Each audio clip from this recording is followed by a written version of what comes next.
to Tosche Station to pick up some power converters. Hello there. Welcome back to Tales from Tosche Station. Well, guys, I think we had a pretty good episode 8. What do you guys think? Yeah? Good episode? All in favor? Say yes? What I thought. And hey, I got some new stuff. You guys can tell. Switched my camera around, so I'm actually looking at you guys now. And got a little nice addition in the back. And best 17 bucks I've ever spent. So let's uh let's get into this episode, shall we? Well, Chewy, punch it. All right, so we open on Pavo. Omega's, I would say, impatiently waiting with the communicator, just kind of playing with it, hoping that Omega calls back. Crosshair walks up and tells her not to worry about it, and Omega doesn't exactly take that lying down. She feels really guilty for what happened in the last episode to Rex and Echo's new squad, because essentially it's because the Empire is hunting her, and Crosshair tells her she's doing enough by staying away, as Hunter interjects and agrees that they need to figure out why Hemlock is after her and what the experiments exactly mean, as they get a transmission from Fee. Fee has been doing some investigating, some snooping around, trying to figure out what the M count stuff means. What And she goes on to tell them that certain bounty hunters, certain level 1 bounty hunters, interesting enough, I think this is the first time we get a mention of a tiered bounty hunting system in Star Wars, and um, she essentially goes on to say that a lot of level 1 bounty hunters, I'm guessing the Phoenix Shans of the world, um, the Phoenix Shans, damn it, what's his name? Cad Bane, the Phoenix Shan, Cad Bane. I'm gonna guess probably Boba Fett. That's probably what they're setting up. I mean, we've got to see him at some point, right? But anyways, so she essentially tells them that a lot of Class 1 bounty hunters are taking M count bounties from the Empire, as Omega pipes in and recommends the bounty hunter I just said, Phoenix Shan.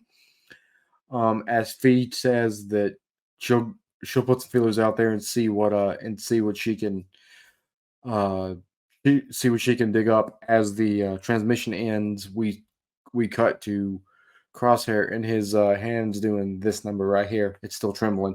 So we got it set up to where Hunter and Wrecker are going to find Finnick. And then we've got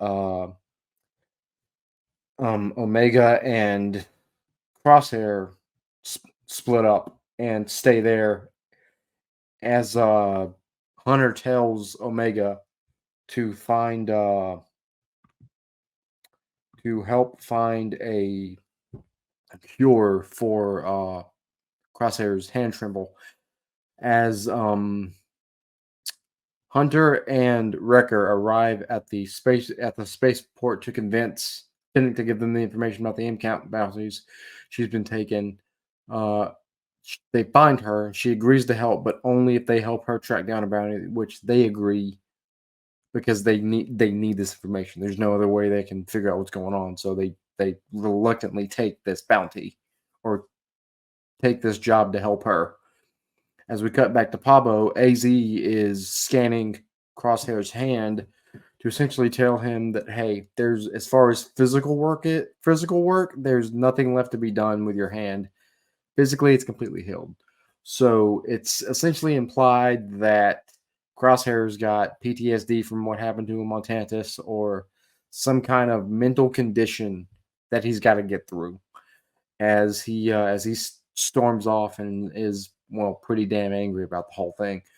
So I think it's really interesting that we're starting to see that it's not just a physical element, it's also a mental thing, which I've seen a lot of different guys imply the same thing, that he's been through a lot. He's been through it, and that's affecting him mentally. And him Crosshair being, well, Crosshair doesn't really want to talk about it.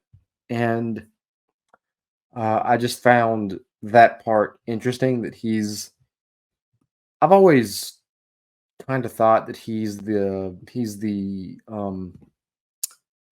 Vegeta of the group. If any of you guys ever watched Dragon Ball Z growing up, Vegeta is es- essentially a mirror to Goku. I'm not going to get into it, but essentially he starts as a bad guy and works his way into the group. And I think that's what's happening here. Except, Crosshair started as a good guy, became a bad guy, and now he's going to work his way back into the group. So I think there's a lot of parallels there.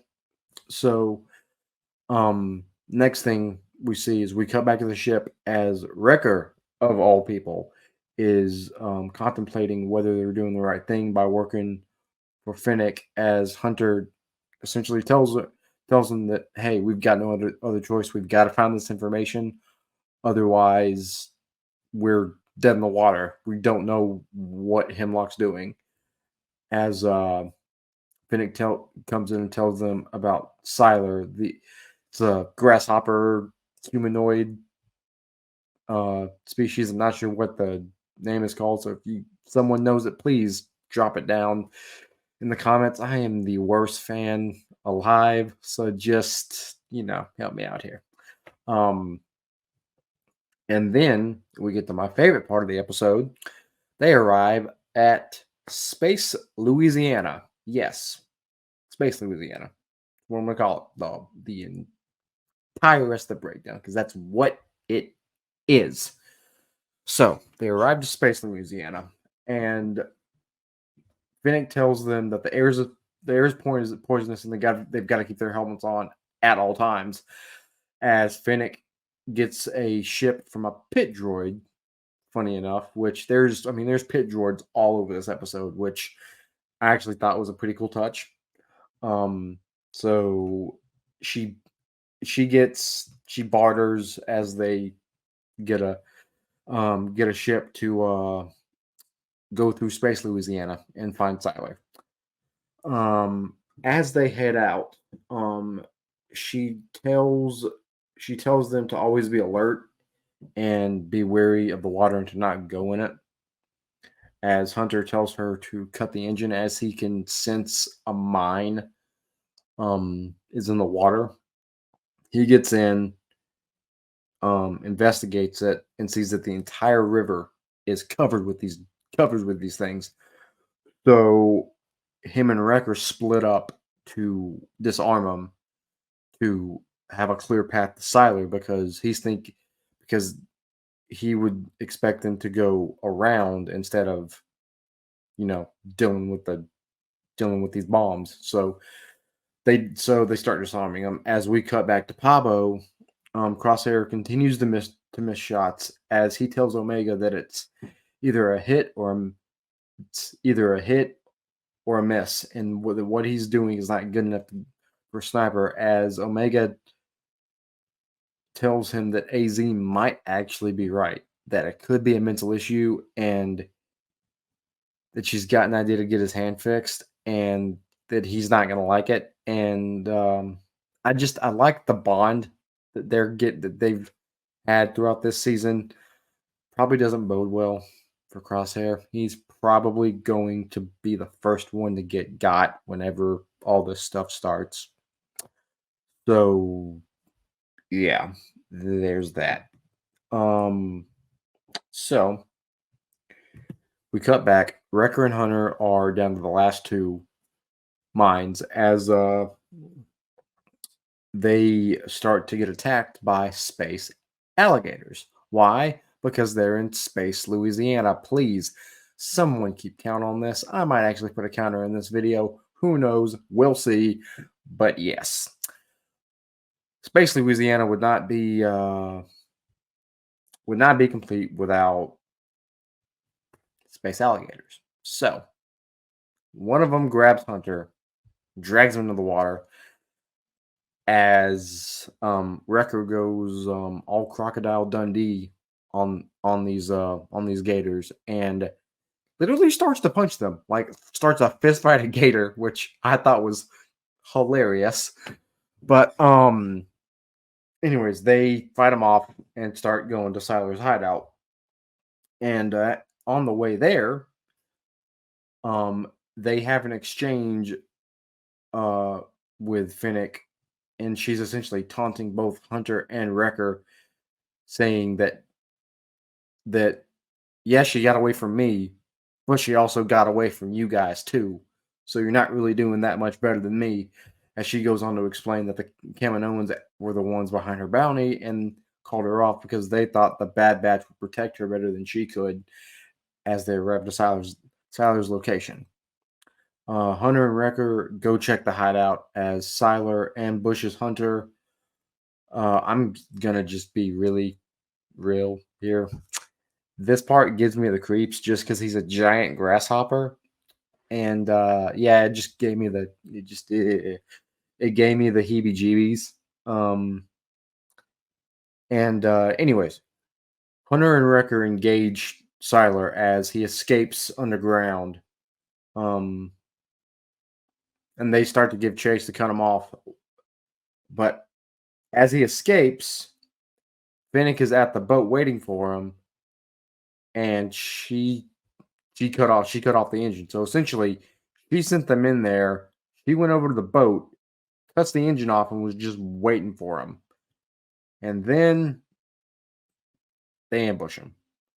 It takes like 3 or 4 stun bolts to bring him down and subdue him as they grab him and go. And then the last couple things we see in the episode is Omega is leading Crosshair in meditation that she learned on Kashyyyk from Gunji in the Wookiees. She remarks that he's missed a lot, telling him to focus on his breathing. As again, I'm really liking what they're doing here. He ends up he's very clenched up when he starts the meditation, and then through Omega telling him to just relax and just let her do like let her guide him, he starts to relax and actually starts to meditate at the end, which again, I'm really liking this character pairing. I didn't think I would, but Crosshair's starting to come around to it. And the last thing that we see in the episode is we we cut back to Wrecker, Hunter, and Finnick. Finnick tells them that she doesn't have the information yet, but she'll be in touch. As Hunter is a little livid, he basically says this that's not what we agreed to. As she says, "Well, too bad. I'll be in touch. See ya." And she takes off. As we close, as the episode ends, we get a garbled transmission from whoever that is that has the information. I think everybody and their mother knows exactly who that person is. It's more than likely Darth Jar Jar. No, I'm kidding. It's probably Ventress. We're probably going to see her in the next episode. And yeah, that's the episode. Still they're still hitting. This one did feel a little fillerish, just a tad, but it still moved the plot forward. So I wouldn't exactly call it filler. I mean, you would definitely miss something next week. Just because there was character building. I mean, Crosshair's walls are still starting to slowly come down, which again I have enjoyed watching throughout this entire um season. Is he starts the season broken. And even to this point, he is still pretty broken. And he's, I would say, almost desperate to redeem himself. We saw that last week. We've seen it. Uh, we've seen it. We saw it the week before. He's very desperate to get back into the good graces with his brothers, and I'm loving it. I think they're doing a really good job of just making the Bad Batch pretty close to to where Clone Wars is, as far as in the fandom. Um, I I mean, I'm excited to see Ventress next week. Um, I'm 50-50 on if we see Quinlan as well. Although I think it would be cool, but if we saw Quinlan and Ventress, my personal opinion is I think this all comes to a head on Tantus. Um, I really do see this ending with a clone rebellion led by the Bad Batch, Rex, Cody, Ventress, and Quinlan leading them. Two Jedi's leading the clones one last time, or one Jedi, one Sith. Yeah, we'll figure that out as it goes. Anyways, um, leading the charge against the 501st Legion, Vader's fist, and Vader. That's my pick. That's what I think happens. Calling it right now. It's gonna be the remnants of the clones being led by Ventress and Quinlan, or maybe just Ventress. We'll see. Against Darth Vader and his 501st Legion. We'll see what happens. So yeah, guys, I think that just about wraps me up this week. It was yeah, I mean it was a good episode. They haven't missed yet. They have not missed an episode yet. And I mean I'm excited to see what this next 6 weeks has in store. I think we got like 6, 7 episodes left. I think 8 maybe. But yeah, it's gonna be good. It's gonna be good. So strap in, guys, gals. I think it's about to get rough. So well, till next time. May the force be with you.